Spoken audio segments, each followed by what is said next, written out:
I've lost track of the amount of times I've said dumb f***er on this ride, because we have dumb f***ers that are moving into the bike lane.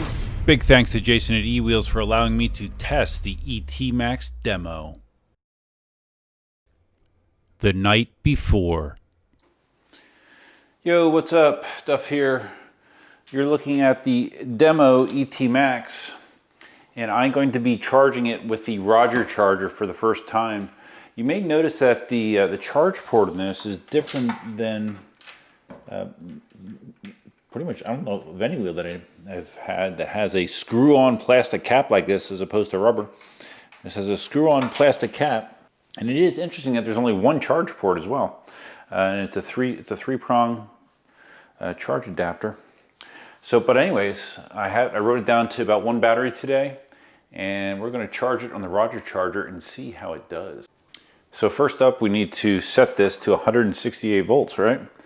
So those of you at home, you rotate this wheel till it changes colors, hold it for a second, and then just spin it up, spin it till you hit your desired voltage. I'm going to say 168. I'm going to hit it, I'll hold it for like a second and a half. Now we're set to charge this wheel to 168 volts at 9 amps, which is plenty fast enough for me. I need to put the correct ends on here. What I was going to say is it's interesting that there's only one charge port on this wheel, but yeah, there is only one. So we are now going to, let's see, can we reach it over here? Okay, we don't want to be stretching to charge this, so we're going to move it right here. We're gonna plug it in and it should just go, right? 168, 9, okay, yeah, looks good. 2 hours later. All right, the Roger charger has completed, and it charged the wheel to 168 volts. There's some question if it would or not. Put a total of 2,536 watt hours back in it, in a time of a little over 1 hour and 50 minutes. Not too shabby. There she is. So yeah, should be all ready to go for my range test tomorrow. So Roger charger, good job. Yo, what's up, Duff here. I just charged the wheel up last night on my Roger charger.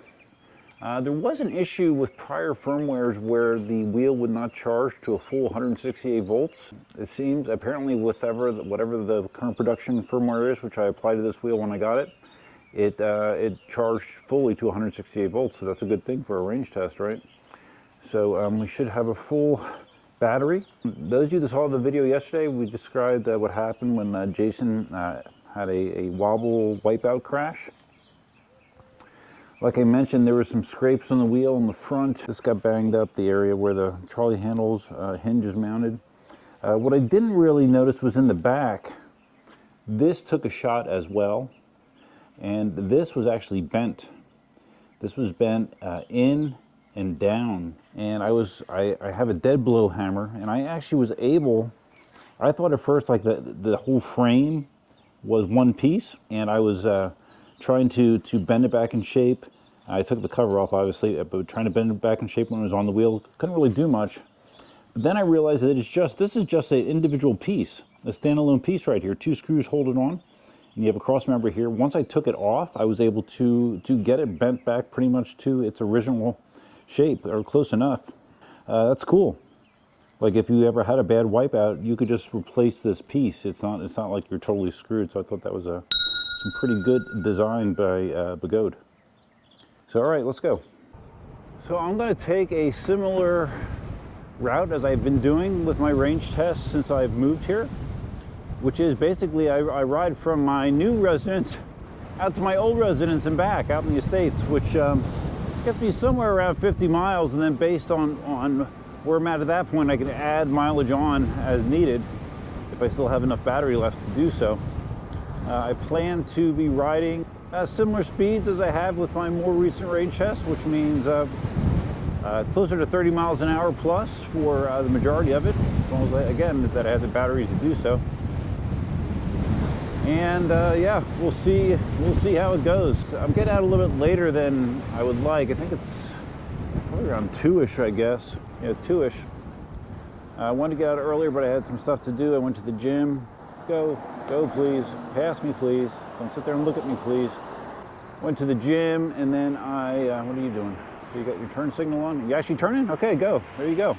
Oh my God, these people, these old drivers, they just really are annoying sometimes. So yeah, I went to the gym, and then I was working on getting that straightened out, that piece straightened out. I had stuff to do, so got out a little bit later than ideal. It'll be a little bit warmer than is ideal, but we are on the way to my ET Max range test. All right, it wouldn't be a Duff range test if I didn't screw something up. I forgot to start the GPS as soon as I left the house. I'm guessing about between 1.5 and 2 miles in. I just started it, so whatever number I got, I'll tack 1.5 miles on at the end. It'll be close enough. This isn't rocket science. On the Rich King Memorial Greenway section of the ride, that's some annoying wind that's hitting me at an angle. It's never fun. I'm hoping I don't have to deal with this on the majority of the ride, because I've done that before, and it makes for a very annoying experience. You know, to be in the wheel for whatever it's going to be, 3 hours, dealing with wind that's pushing you at an odd angle. So hopefully we can avoid that. Just has been my experience so far. I'm cruising without even trying, looking down. Onboard speedometer says 35 miles an hour, so speed comes easy to the ET Max. That's another reason that it's not great to do range tests later in the day here, because typically it's windier as the day goes on, as you get into the heat of the day. So these are best done leaving early, but just not the way it worked out today. So while I was doing the work to straighten that piece this morning, I also backed out the adjustment nut for the preload on the spring. I'll have to show you where that is. I backed it out so that the spring is less compressed, because it seemed like it was dropping a lot when I stepped on it. So I'll show you where the adjustment is. I watched a video from a guy that has a ET Max, and he's a pretty heavy rider. I think he's like 250 plus, and he had that adjustment nut almost all the way out. So I'm not that far, but I did move it a few turns. And suspension feels okay right now. Definitely not veteran level, but okay. Kind of interesting. I just glanced down at my GPS just to compare the GPS speed to the display on the wheel. It's only like 1.5 miles, 1.5 mile per hour difference. GPS is only 1.5 miles an hour slower than the app, which I thought was interesting. Thought it might be more than that. We'll see if that holds true the entire ride. Yeah, this is the most annoying part right here. We'll have to ride sidewalk. It's only like I think 1 mile yet, and then I get into the bike lane and the roads again. Should be much easier to go quick. So my new GoPro 12 is supposedly on the truck for delivery today. The nice thing is, I believe I can use the same media mod for the external mic and stuff with the GoPro 12, and I'm hoping it doesn't do the random lockup deal that the GoPro 9 that you're watching me on right now is so infamous for. All right, back in the bike lane, albeit with 3 lanes of traffic next to me, but back in the bike lane. Pushing into a persistent and annoying headwind. Exactly what I don't want to deal with on a range test, but it is what it is. Okay, just turned on to Vanderbilt Beach Road. Turned off of Livingston onto Vanderbilt. Still windy. Got some looky-loos behind me. Definitely looky-loos. Well, that was not fun. Just got off Livingston Road. In the combination, I mean, it was 3 lanes of traffic going 60 miles an hour. A lot of traffic for whatever reason in the middle of the afternoon. There's a ton of traffic. And then that wind smashing me around, that was not fun. I had to work to keep myself in the lane. So now I am on the cycle slash pedestrian path that's alongside of Collier Boulevard. I'll be able to take this all the way up to Mockley Road. Give myself a little bit of a break, but yeah, I hate doing these when there's significant wind. It beats the hell out of me. Right now, according to the GPS, I've gone close to 15 miles. Somewhere in that vicinity. The onboard battery display on the ET Max shows I've lost 1 bar of battery thus far. So, I don't know. That means I've used 20%, 25%, 35%, who knows? I'll check it when I stop. Now cruising the Founders Square area. This is actually the area that I had boba tea for the first time. I'd stop, but I want to get this damn thing over with, so I'm not stopping. Should be something that's familiar to any longer time viewers of the channel. Me cruising on the bike lane of the Mockley Road. Here we are, once again. It's been a few months. Feels like old times. Really bad headwind. That was always the thing on a Mockley Road. You always had bad headwind one direction. And right now it seems that the headwind is hitting me right in the face. So when I turn around, it should be pushing me, so that'll be wonderful. But right now it kind of sucks. But see, the other thing that happens here is, in addition to the crosswind, is when you have all this freaking traffic going by, each vehicle has its own little air wedge that it creates. So that is buffeting you as well. So yeah, it's kind of a pain in the ass all the way around. I'll be glad when this rain stress is over, just as I always am. It's nice to see traffic out here has gotten better. Not. It's atrocious, man. It's only going to get worse. So glad I moved. I've lost track of the amount of times I've said dumb f***er on this ride, because we have dumb f***ers that are moving into the bike lane. They're in the bike lane. Oh my God, dumb f***ers. Let's see if we can get a picture of this dumb f***er. We're driving. The lady, a dumb f***er. This has been a few months. I figure I'll do a quick drive-by of the old house to see if anything significant happened. Probably not, but you never know. Okay, here we go.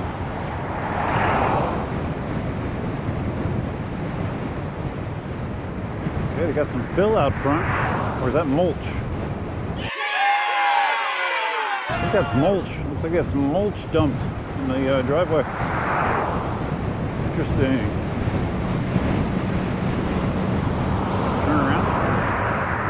Turn around and see what else we see. Go in the other direction.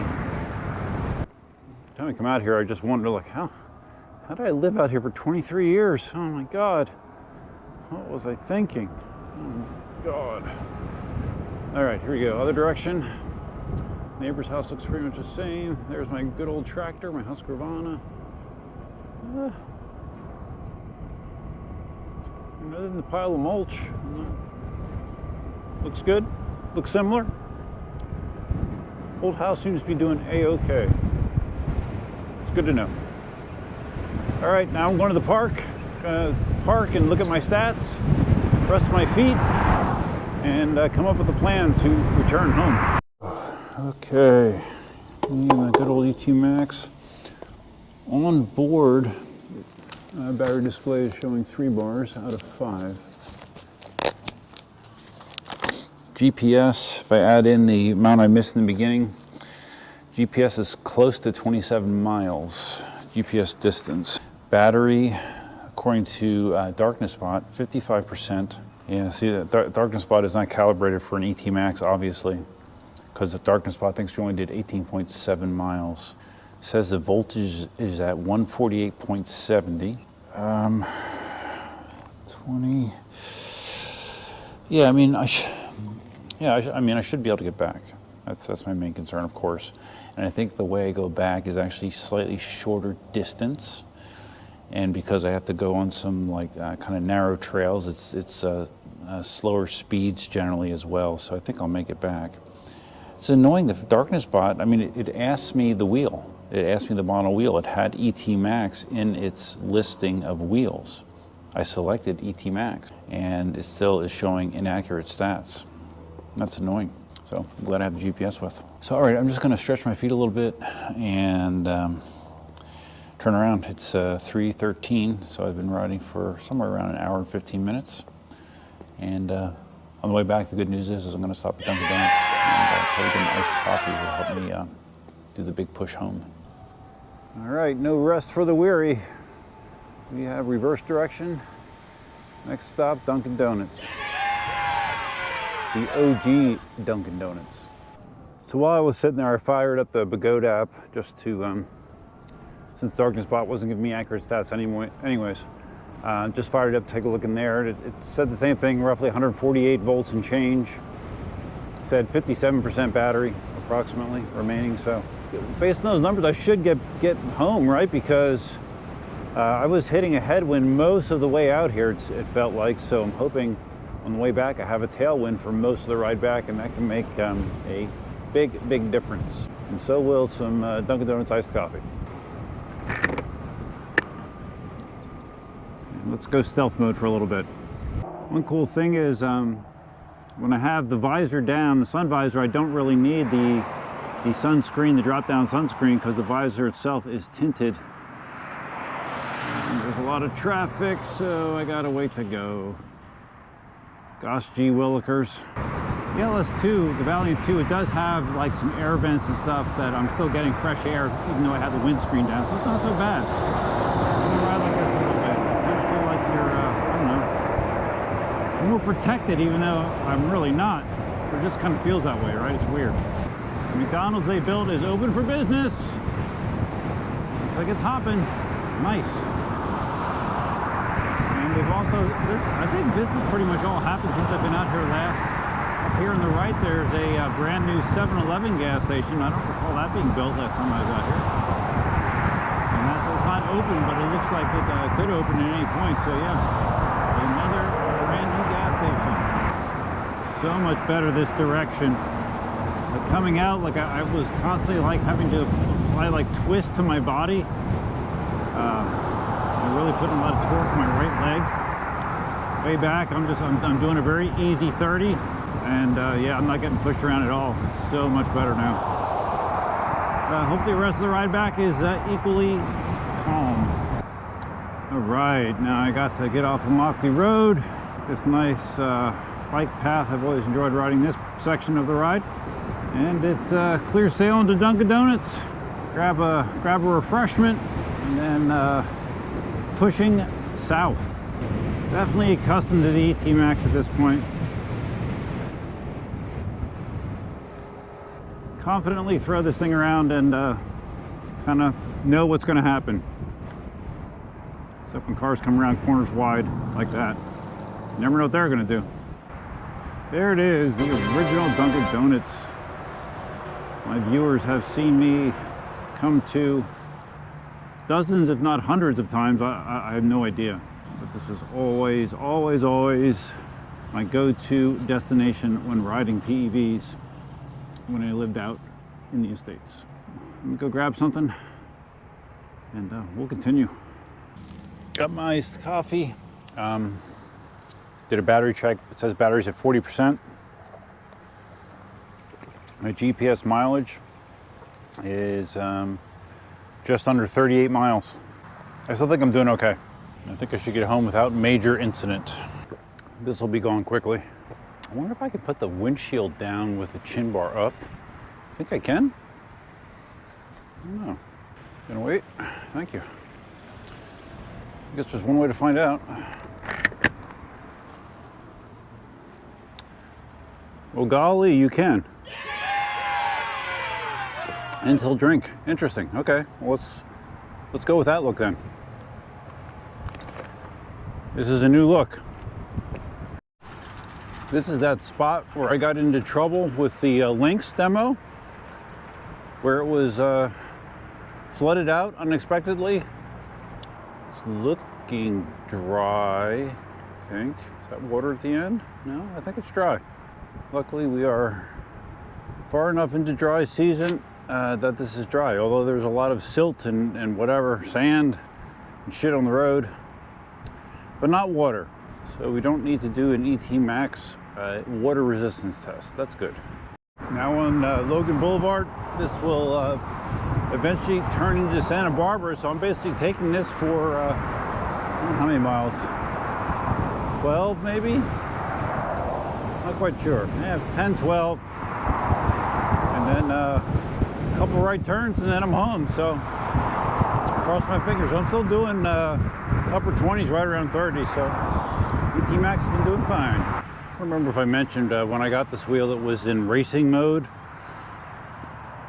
That's one of the reasons it was making the loud noise it was making when just sitting there. I have switched it to off-road mode. I don't know if that has an appreciable difference on range results, but just FYI. I should have put the PID zoom on here. I didn't think about it. Just on this, pedestrian slash bike path here, and I'm coming, and there's some kid, see him in the distance, head down, looking at his phone while he's walking. And as I get closer, he's drifting over to my side because he's looking down at his phone. And I'm like, yo, heads up. And then he gets startled, and then he looks. It's crazy. But if I had the PID zoom, I could have given him a nice little electronic reminder to stop looking at your goddamn phone so much. Geez. Back in the bike lane, yay. So despite being at one bar on my battery display, I still find myself cruising almost 30 miles an hour without trying. So I don't know if that's good or bad. Probably okay. Recording? I guess it is. I'm surprised. I've had my mask down, or the windscreen down, for the majority of the ride back, and it hasn't really bothered me because of the ventilation holes that are in the helmet. I thought it would be really uncomfortable, but it's not that bad. Although I know it muffles the audio, I do know that, so that's less than ideal. But otherwise, it's a pretty good deal. You won't believe this, but the GoPro screwed up again. What I was saying was I've had the windscreen down pretty much the entire ride back almost. Hasn't been as bad as I thought it would be. Now that I'm sitting still, it's not that great, but when you're moving, you have all this ventilation. The ventilation holes in the LS2, so it's not nearly, hey, oh, good move, buddy. Good move there, BMW. He's on my right in the turn lane. He comes around and goes straight. BMW drivers, they're a special kind of breed. So anyways, yeah. When I'm moving here, I'm pretty comfortable. I'm surprised.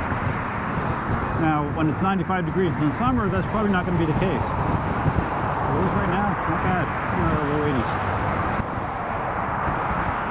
All right, I just got my first low battery beeps. Triple beep. It's not constant, but I'm going to slow down. Still doing mid-20s, but yeah, I'm just right around 49 miles. First beeps. So yeah, maybe I won't have to get extra miles on the Greenway if I'm beeping now, because I'm probably 2 miles from my house. So we're gonna slow things down. And unfortunately, in this section of road, I'm hitting some headwind again. So that's not great when you're on low battery. It's off and on beeps. It's not constant beeps. So I'm still optimistic. Hear that beeping? Maybe you can, maybe you can't. Whoa, all right. Keep my speed now 18-ish. Seems 18-ish, I can keep the beeps away. Wow, this feels slow in an ET Max. I remember when this used to be like hauling ass. Not anymore.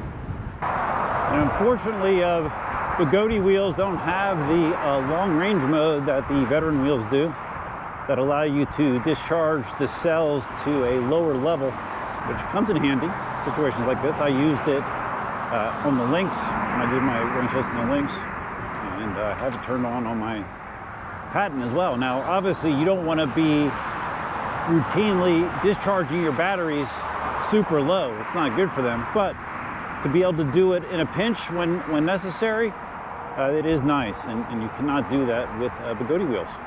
Although, who knows, maybe that'll change in the future. Okay, gonna be a little touch and go.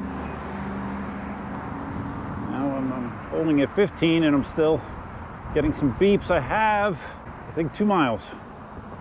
Where am I at? I'm at, yeah, it's probably 2 miles yet. So slow and steady, slow and steady. Yeah, going into this, based on other people's range tests, well, I guess Marty's really the only one that's done a serious range test on the Lynx, or not on the Lynx, on the ET Max. I'm trying to think if anyone else had. They don't because they're a pain in the ass, right? Beep, beep, beep. I was expecting to be able to do this without having to nurse at home, but I'm definitely going to be nursing it. Hopefully I can make it the whole way. I don't know. We're just going slow now. I'm not feeling tilt back yet. When I say that, I'm going to jinx myself. But yeah, we're still moving. At this point, it doesn't matter how slow I go. It's the symphony of beeps.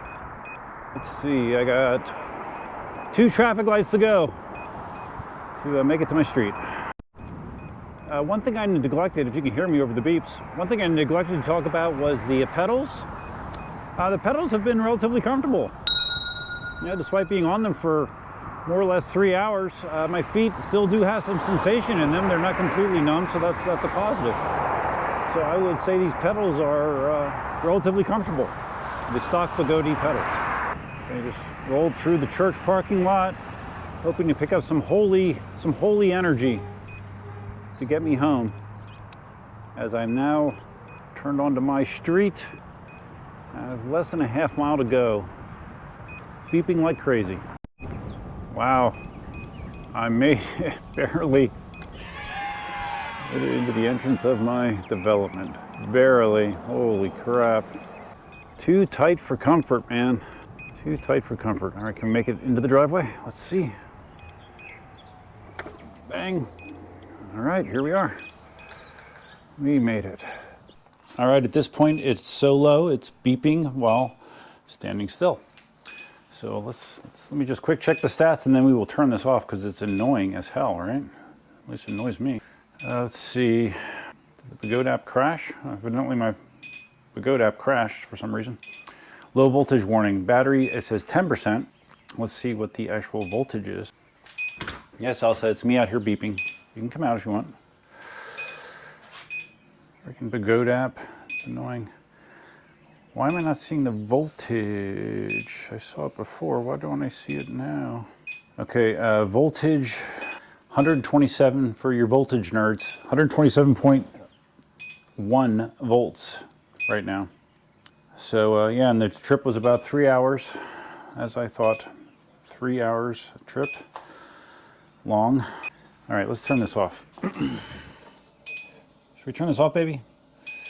Isn't that annoying? Yes, it is. It's very annoying. All right, turn that off.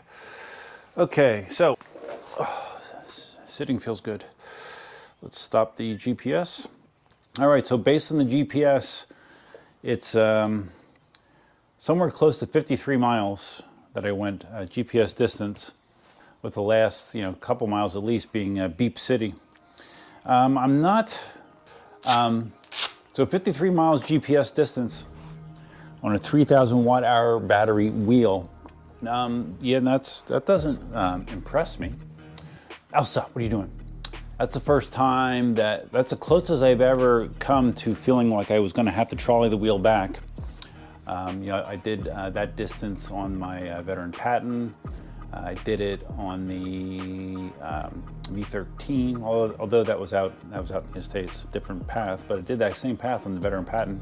But again, the veteran wheels allow you to go deeper into the pack to lower cell voltages. Elsa, stay close here, please. So that makes a difference. And I know that there's been debate, and I've always said that, at least based on my results, it's always seemed to me that higher voltage wheels get appreciable range to lower voltage wheels with the same pack. Now the counter argument to that is, well, the reason for that is because these higher voltage wheels you can go faster on. So you're just, the reason for that is you're going faster.